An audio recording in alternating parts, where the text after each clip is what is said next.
السلام علیکم ورحمۃ اللہ وبرکاتہ۔ الحمد للہ رب العالمین والصلاة والسلام علی نبیہ الامین وآلہ وصحبہ اجمعین، اما بعد فاعوذ باللہ السمیع العلیم من الشیطان الرجیم، بسم اللہ الرحمن الرحیم۔ وہذا البلد الامین لا اقسم بهذا البلد۔ بسم اللہ الرحمن الرحیم۔ رب اشرح لی صدری ویسر لی امری واحلل عقدۃ من لسانی یفقہوا قولی۔ سبحانک لا علم لنا الا ما علمتنا انک انت العلیم الحکیم۔ رب اعوذ بک من ہمزات الشیاطین واعوذ بک رب ان یحضرون۔ محترم سامعین کرام، موضوع ہے مکۃ المکرمہ کی فضیلت۔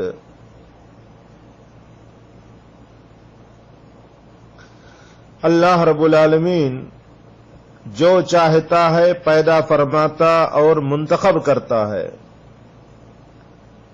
اپنی حکمت بالغہ سے رب ذوالجلال نے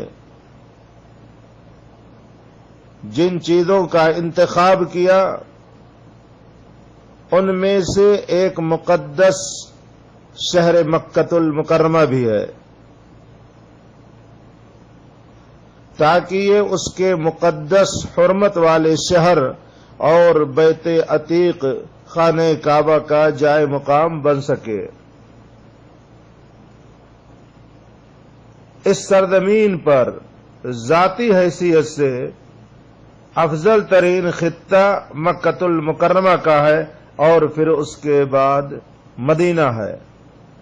البتہ لوگوں کے اعتبار سے وہی خطہ اور علاقہ افضل ہے جہاں رہنے پر انسان کا ایمان بڑھے اور وہاں رہتے ہوئے زیادہ سے زیادہ اللہ کی عبادت اور بندگی کر سکے۔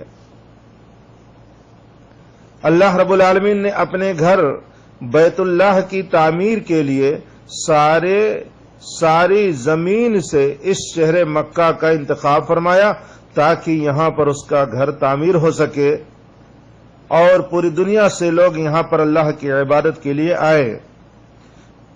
اس حرمت والے شہر کی اللہ کے ہاں بہت اہمیت و فضیلت ہے۔ قرآن کریم میں اللہ تعالیٰ نے اس بابرکت اور مقدس شہر کے کئی نام ذکر کیے ہیں، جن میں بکہ، مکہ، ام القری، البلد الامین یعنی امن و امان کا گہوارہ، البلد، البلدہ، المسجد الحرام شامل ہے۔ اس مقدس شہر کے متعدد اسماء اس بات کی دلیل ہیں کہ یہ شہر اللہ کے نزدیک بہت ہی شرف، منزلت اور عظمت اور فضیلت والا ہے۔ اس مقدس اور حرمت والے شہر کے بے شمار فضائل ہیں، انہی میں سے چند پیش خدمت ہیں۔ مسجد حرام میں ایک نماز دیگر تمام مساجد کی نمازوں سے 1,00,000 درجے سے بھی بہتر ہے، ماں سوائے مسجد نبوی کہ اس میں 1,000 نماز کا ثواب ملتا ہے۔ مکۃ المکرمہ کو حج، عمرہ، طواف، حجر اسود اور رکن یمانی کو چھونے، نیز صفا مروہ کی سعی جیسی امتیازی عبادات حاصل ہیں۔ اللہ رب العالمین نے مکہ شہر کی قسم کھائی ہے، لا اقسم بہذا البلد، یہاں پر لا تاکید کے لیے ہے۔ اللہ نے فرمایا میں اس شہر کی قسم کھاتا ہوں۔ اسی طریقے سے اللہ نے فرمایا وَهَذَا الْبَلَدِ الْأَمِينَ، اس امن والے شہر کی قسم ہے۔ لا اقسم بهذا البلد وانت حل بهذا البلد، میں اس شہر کی قسم کھاتا ہوں اور آپ اس شہر میں مقیم ہیں۔ حضرت ابراہیم علیہ السلام نے مکہ اور اہل مکہ کے لیے دعا فرمائی۔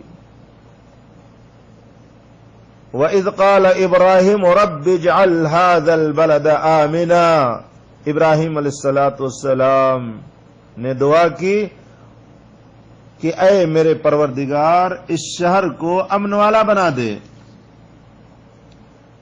اللہ رب العالمین نے اس مبارک شہر کو اپنے لیے اور اپنے رسول کے لیے محبوب اور پسندیدہ بنایا ہے۔ ابن عباس رضی اللہ عنہما فرماتے ہیں کہ نبی کریم صلی اللہ علیہ وسلم نے مکے کی طرف منہ کر کے فرمایا ما اطیبک من بلد، اے مکہ تو کتنا اچھا شہر ہے اور مجھے کتنا محبوب ہے، اگر مجھے تیری قوم تیرے یہاں سے زبردستی نہ نکالتی تو میں کبھی تجھے نہ چھوڑتا۔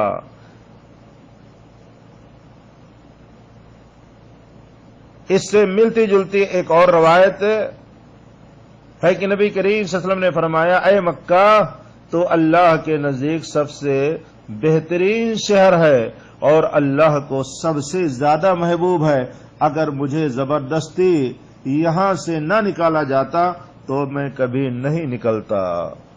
اللہ رب العالمین نے اسے ایمان کا مرکز اور محور بنایا ہے۔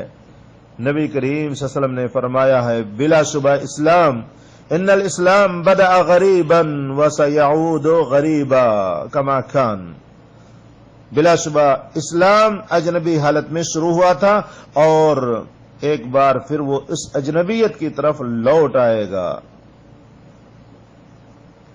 اور دو مسجدوں، مسجد حرام اور مسجد نبوی، یعنی دو مسجدوں یعنی مسجد حرام اور مسجد نبوی کے درمیان ایسے پناہ لے گا جیسے سانپ خطرے کے وقت اپنے بل میں پناہ لیتا ہے، یعنی سمٹ کر داخل ہو جاتا ہے۔ یہ صحیح مسلم کی روایت ہے، حدیث نمبر 146 ہے۔ اللہ رب العالمین نے مکۃ المکرمہ اور مدینہ منورہ کو دجال پر حرام قرار دیا ہے۔ نبی کریم صلی اللہ علیہ وسلم نے فرمایا کوئی ایسا شہر نہیں بچے گا جہاں دجال داخل نہ ہو سوائے مکہ اور مدینہ کے۔ اللہ رب العالمین نے کفر و الحاد کو اس شہر میں حرام قرار دیا ہے۔ اللہ مکے کی بے حرمتی، اس میں جنگ و قتال، شکار، درخت وغیرہ کاٹنے اور گری پڑی چیز کو اٹھانے کی ممانعت ہے۔ اسی طریقے سے اس کے علاوہ اور بہت سارے نصوص ہیں جو اس مبارک شہر کی عظمت اور فضیلت اور مناقبت پر دلالت کرتے ہیں۔ اخیر میں میرے بھائیوں، علامہ ابن عثیمین رحمہ اللہ کے قول کو ہم یہاں پر ذکر کرتے ہیں، بیان کرتے ہیں کہ آپ نے مکہ اور مدینہ کی حرمت کے تعلق سے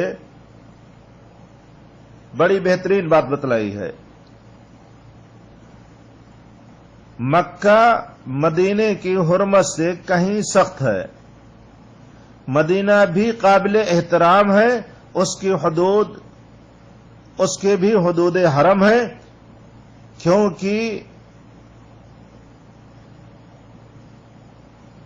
مدینہ بھی قابل احترام ہے، اس کی حدود حرم بھی ہیں، تاہم مدینے کا احترام مکہ کے احترام سے کہیں کم ہے، کیونکہ حرم مکی میں کوئی بھی مسلمان حج عمرہ کی نیت سے داخل ہو تو وہ احرام کے بغیر داخل ہو ہی نہیں سکتا، جبکہ مدینے کے لیے شرط نہیں ہے۔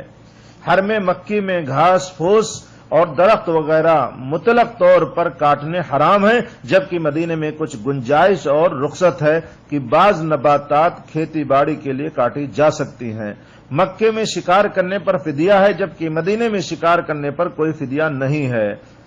مختصراً سب سے پرامن جگہ مکۃ المکرمہ ہے، حتیٰ کہ مکہ کے درختوں کو بھی امن و امان حاصل ہے، یہاں کے شکار کو بھی امن و امان حاصل ہے۔